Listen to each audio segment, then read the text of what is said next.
Hello, my name is Sarah Ashley-Maguire and I'm Head of Nutrition and Dietetics at Yeovil District Hospital.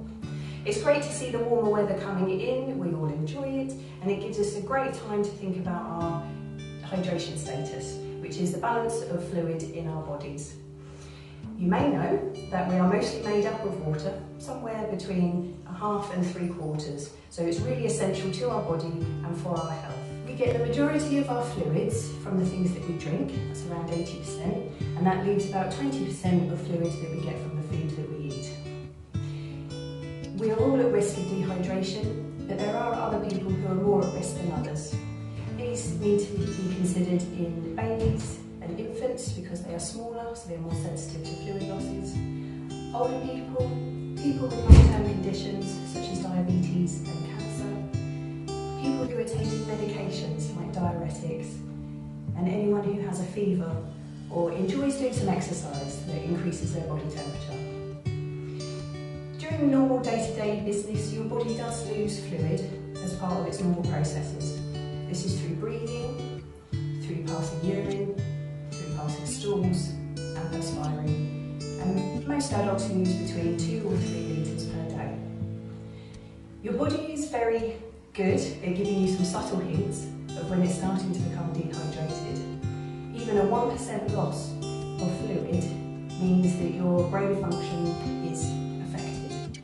So it might mean that you're not able to concentrate on things that you would normally be able to do. You might start feeling a bit tired, and by the time that you start feeling thirsty and maybe have a bit of a dry mouth, you've become even more dehydrated. So, one of the easiest ways to monitor how you're doing is to monitor the one thing that we lose the most of the day, which is your urine. So your urine should be a nice light colour, and the 3 examples we have in front of us show you what a good urine colour would look like. Whether it's clear, whether it's got a little bit of yellow, or whether it's a large amount of yellow. And I will point out this is apple juice. Anything that is darker than this one, this number 3, means that you're starting to get dehydrated, and it would give you the indication that you need to have a drink. So please do that as soon as you can. So drinking a variety of fluids is what is best for health. We do recommend that you have some water during the day, but we know that some people really struggle to drink lots of water as this doesn't have a lot of taste, and people like to jazz it up a little bit. So there are other ways to help inspire you to drink more fluids. Whether you're someone who only likes to take little sips during the day, then people find trying to carry a water bottle with them and taking sips whenever they think about it quite helpful.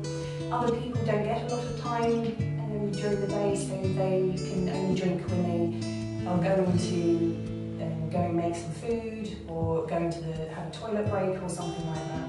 So do try and drink a bit more if there are longer gaps between the times that you can drink.